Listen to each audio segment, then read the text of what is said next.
రాజమౌళి ఒక కొత్త ప్రయోగం చేయబోతున్నారు. మహేష్ బాబు నటిస్తున్న వారణాసి చిత్రాన్ని ఫుల్ స్క్రీన్ ఐమాక్స్ విజువల్ ఫార్మాట్లో తీస్తున్నారు. ఇది Avatar, Avengers End Game, Oppenheimer వంటి హాలీవుడ్ బ్లాక్ బస్టర్స్లో వాడిన టాప్ టెక్నాలజీ ఇది. అసలు ఈ టెక్నాలజీ ఏంటంటే, ఈ టెక్నాలజీ వాడి ఫిల్మింగ్ చేసిన సినిమాలన్నీ కూడా స్క్రీన్ మొత్తం కనిపిస్తాయి. అంటే పైనుంచి కింది వరకు సినిమా నిండిపోతుంది. పైన కింద బ్లాక్ బార్స్ అనేవి ఉండవు. దీన్ని ఐమాక్స్ ఎక్స్పెండెడ్ ఆస్పెక్ట్ రేషియో అని కూడా అంటారు. మన ఇండియన్ సినిమాలన్నింటిలో దాదాపు ఐమాక్స్ రెగ్యులర్ వైడ్ స్క్రీన్ ఫార్మాట్నే వాడతారు. కానీ ఈ కొత్త టెక్నాలజీ వాడితే సాధారణ ఫార్మాట్తో పోలిస్తే 26% ఎక్కువ విజువల్ ఏరియా కనిపిస్తుంది. ఈ టెక్నాలజీ స్పెషాలిటీ ఏంటంటే, ఈ ఫార్మాట్ వాడాలంటే ఫిల్మింగ్ నుంచి editing, framing, lighting, colour grading, streaming వరకు ప్రతి దశలో ప్రత్యేక టెక్నిక్ ఫాలో కావాల్సి ఉంటుంది. ఐమాక్స్లో ఫుల్ స్క్రీన్ ఇవ్వాలనుకుంటే ఐమాక్స్ సర్టిఫైడ్ డిజిటల్ కెమెరాస్ కానీ, లేదంటే 65mm ఫార్మాట్ డిజిటల్ సెన్సార్స్ కానీ, లేదంటే digital plus IMAX post processing hybrid work flow కానీ ఫాలో కావాల్సి ఉంటుంది.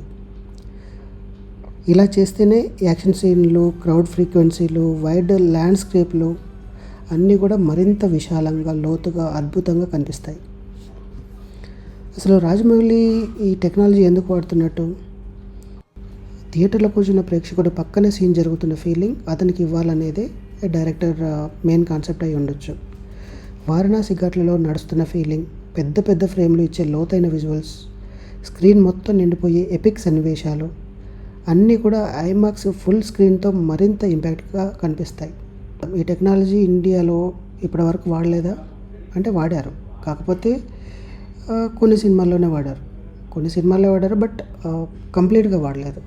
కొన్ని సీన్లలో మాత్రమే వాడారు. ఫర్ ఎగ్జాంపుల్ బ్రహ్మాస్త్ర, పఠాన్, జవాన్ లాంటి కొన్ని సినిమాల్లో మాత్రమే వాడారు. ముందే చెప్పినట్టుగా ఫుల్ స్క్రీన్ సినిమా మొత్తం వాడలేదు. కొన్ని సీన్లు మాత్రమే ఈ టెక్నాలజీతో తీశారు. ఇక తెలుగులో అయితే ఇప్పటివరకు ఈ టెక్నాలజీ ఎవరు వాడలేదు. ఇప్పుడు రాజమౌళి ఎందుకు తీసుకొస్తున్నాడంటే, దీన్ని మాస్గా చాలా సీన్లలో వాడాలని ఇప్పుడు రాజమౌళి అనుకుంటున్నారు. గ్రాండ్ సీక్వెన్స్లో క్లైమాక్స్ మొత్తం స్క్రీన్ నిండిపోయేలా ప్లాన్ చేస్తున్నారు. టాలీవుడ్లో ఈ స్టాండర్డ్తో సినిమా తీయడం ఇదే ఫస్ట్ టైం అని చెప్పుకోవచ్చు మనం. సరే, టెక్నాలజీ బాగుంది. వారణాసి సినిమాకి ఈ టెక్నాలజీని ఎందుకు వాడాలనుకుంటున్నారు? నెంబర్ 1, ఈ వారణాసి నేపథ్యంగా సినిమా నడుస్తూ ఉంటుంది. వారణాసిలో పెద్ద పెద్ద ఘాట్లు ఉంటాయి. విజువల్గా వండర్గా ఉంటుంది. భక్తులు చాలామంది వస్తారు. చూడడానికి చాలా గ్రాండ్గా కనిపిస్తుంది. తర్వాత డివోషనల్ సెట్టింగ్స్ ఉంటాయి. మంటలు, నీళ్ళు, నైట్ టైంలో ఘాట్లో పూజలు. సో విజువల్గా అద్భుతంగా కనిపిస్తుంది. At the same time temples కూడా.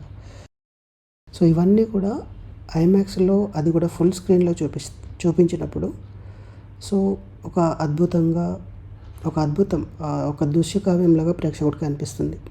ఇక ప్రేక్షకుడికి అంటే ఈ టెక్నాలజీ వాడడం వల్ల ప్రేక్షకుడికి వ్యూవర్కి వచ్చే బెనిఫిట్స్ ఏంటి అంటే, ఆ సీన్ నీ పక్కనే జరుగుతున్న ఫీలింగ్ కనిపిస్తుంది. అంటే ఆ సీన్ మీ ముందే జరుగుతున్నట్టుగా అనిపిస్తుంది.